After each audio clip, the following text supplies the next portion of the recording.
इंदौर की MLA MP court ने आज रतलाम जिले के सेलाना के एमएलए बीएपी यानी भारत आदिवासी पार्टी के विधायक कमलेश्वर डोडियार की अग्रिम जमानत याचिका को मंजूर करते हुए उनको अग्रिम जमानत दे दी है। जिस वक्त की सबसे बड़ी खबर है, आपको बता दें कि उनके खिलाफ एक्सटॉर्शन, मारपीट, गाली गलौज, जान से मारने की धमकी के आरोप में एफआईआर तपन राय की ओर से की गई थी, जिसमें उन पर 1 करोड़ रुपए की फिरौती मांगने और फिरौती न देने पर जान से मारने की धमकी, गाली गलौज और मारपीट करने जैसे आरोप लगाए गए थे। कमलेश्वर डोडियार के साथ साथ इस मामले में उनके विधायक प्रतिनिधि दशरथ डिंडोर भी नामजद थे, जिनकी पहले ही अग्रिम जमानत हो चुकी थी और आज सुनवाई के बाद कोर्ट ने अग्रिम जमानत दे दी। तो आज कोर्ट में दिन भर क्या क्या हुआ और पुलिस ने क्या तर्क रखे थे जमानत का विरोध करने के लिए, सब कुछ आपको इस वीडियो में बताएंगे। अंत तक बने रहिएगा। तो आपको बता दें कि आज केस डायरी के साथ पुलिस ने एक एप्लीकेशन भी फाइल की। इसमें कमलेश्वर डोडियार को जमानत देने का विरोध किया गया, लेकिन जिन शब्दों का चुनाव पुलिस की ओर से किया गया वो बड़े हैरान करने वाले थे। कमलेश्वर डोडियार को सेलाना पुलिस ने जो उपाधि दी है उसमें मुख्तार अंसारी की तरह उनको बाहुबली कहा गया है कि ये बाहुबली एमएलए हैं, बाहुबल दिखाते हैं, इसलिए इनको जमानत न दी जाए। साथ ही साथ सेलाना पुलिस ने उनकी बाइक से कार तक पहुंचने की, बहुत जल्दी कार खरीदने के मसले को भी जमानत का न देने का आधार बनाया। तो ये दो महत्वपूर्ण बिंदु थे जो हास्यास्पद भी हैं और हैरानी भरे भी हैं। तो इस पूरे मसले पर बहस हुई, तर्क हुआ। तो जो प्रमुख बिंदु हैं जिसके आधार पर कोर्ट ने अपना फैसला सुनाया वो हम आपको बता देते हैं। कोर्ट ने अग्रिम जमानत देते हुए लिखा कि जो कमलेश्वर डोडियार एमएलए साहब के खिलाफ जो एफआईआर है उसमें एक धारा 327 आईपीसी ही ऐसी है जो जमानत योग्य नहीं है, बाकी सब जमानती धाराएं हैं। और 327 के समर्थन में पुलिस ठोस साक्ष्य प्रस्तुत नहीं कर पाई है अपनी केस डायरी में, इसलिए अग्रिम जमानत दिया जाना ठीक प्रतीत होता है, इसलिए अग्रिम जमानत दी जाती है। दूसरा, तपन राय की ओर से जो आवेदन दिया गया था पहले, उसमें झूमा झटकी और मारपीट का आरोप नहीं था, लेकिन एफआईआर में झूमा झटकी और मारपीट के साथ जान से मारने की धमकी का आरोप है।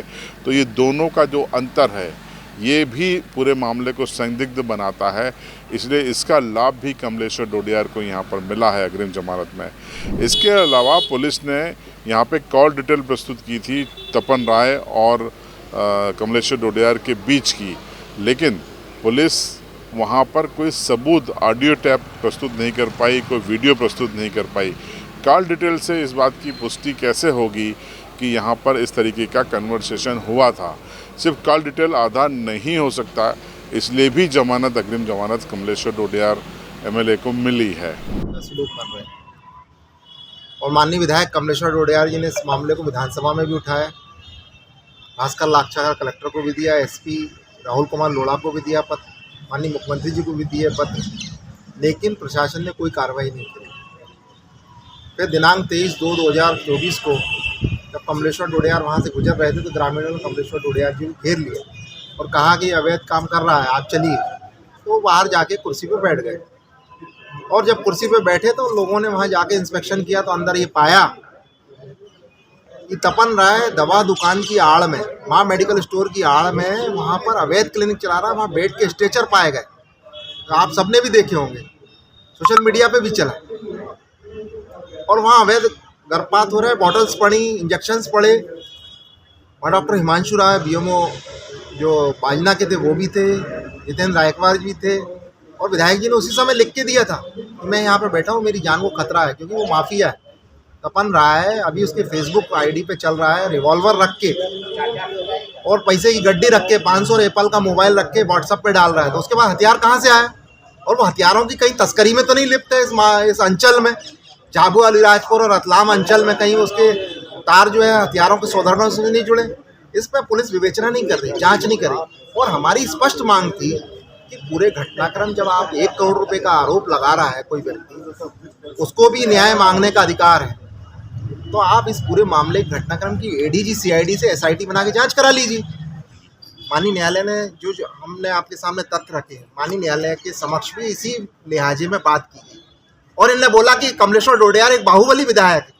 मैंने कहा साहब बाहुबली विधायक होता तो कितने 302 किए, कितने लोगों के इनकाउंटर कराए उसने, कितनी रैंसम वसूली की, एक भी मामला नहीं है हमारे खिलाफ। मामला कौन सा है हमारे खिलाफ? 294, 323, 506, 353। अरे तेरह क्या 1300 मामले होंगे ऐसे तो हमारे खिलाफ दर्ज। आज नहीं होंगे, कल होंगे दर्ज। भाई जब हम किसी कार्यालय में जाते हैं और अगर हम बैठ जाते हैं, जनप्रतिनिधि हैं, और अगर सुनवाई नहीं होगी तो मामले दर्ज पुलिस कर लेती है हमारे जाने के बाद, तो हम क्या कर सकते हैं बताइए। मेरा तो ये कहना है कि एक विधायक को एक सत्यता की लड़ाई लड़ने के लिए 2 लाख प्रतिनिधि लोग का होने के बाद उसको इस तरह से दबाया जा रहा है कि आप भारतीय जनता पार्टी ज्वाइन कर लो, तो इनके मंसूबे कभी कामयाब नहीं होने देंगे। और अगर आप कल डायरी लेके नहीं आए तो मैं एक तरफा सुनवाई करूंगा। डायरी छुपा रहे, कोर्ट कह रही, पुलिस कहती कि हम तो ये अपराधी है, हम ये डॉक्यूमेंट्स पेश कर रहे हैं, लेकिन यहाँ पुलिस कह रही कि नहीं 18 तारीख को सुनवाई करना।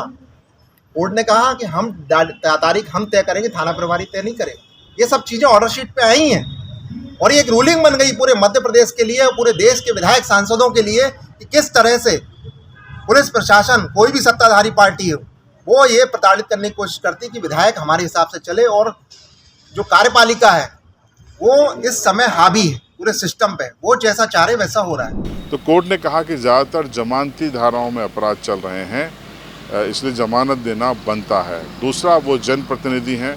एक आधार ये बनाया गया कि इस पूरे घटनाक्रम के पहले ही कमलेश्वर डोडियार की ओर से प्रशासन को शिकायत की गई थी और इसमें लिखा गया था कि तपन राय इस पूरे क्षेत्र में झोलाछाप डॉक्टरों का नेता है, उनको लीड करता है और इसीलिए वो इस तरीके का उसने फर्जी एफआईआर कराई है। ये जो कमलेश्वर डोडियार के वकील है उन्होंने वहाँ पर तर्क दिया था और इसके साक्ष्य भी प्रस्तुत किए गए कि पहले से ही शिकायत की हुई है तपन राय की, इसलिए यहाँ पर ये इस तरीके के उसके खिलाफ, कमलेश्वर डोडियार के खिलाफ पूर्व एफआईआर कराई गई है।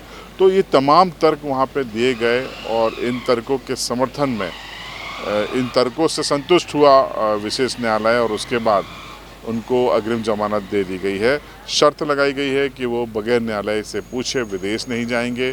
पुलिस अधिकारी जब जांच करेंगे तो उनको जांच में सहयोग करेंगे।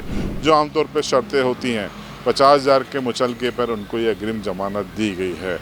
तो ये बड़ी खबर थी जो हमने आपको बताया। कोर्ट रूम में क्या हुआ वो भी हमने बताने की कोशिश की और पुलिस ने क्या अपने तथ्य रखे वो भी हमने आपको बताए। अब कमलेश्वर डोडियार की जमानत हो गई है। हम कोशिश करेंगे कि अगले कुछ दिनों में तपन राय का भी एक इंटरव्यू आपको दिखाने की कोशिश करें और कमलेश्वर डोडियार का भी इंटरव्यू दिखाने की कोशिश करें। तो बने रहिएगा आप सीबी लाइव के साथ। चैनल पर अगर आप नए हैं या पहली बार हैं तो चैनल को सब्सक्राइब करके ज़रूर जाइएगा ताकि आपको भी क्षेत्र की हर खबर सबसे पहले मिल सके।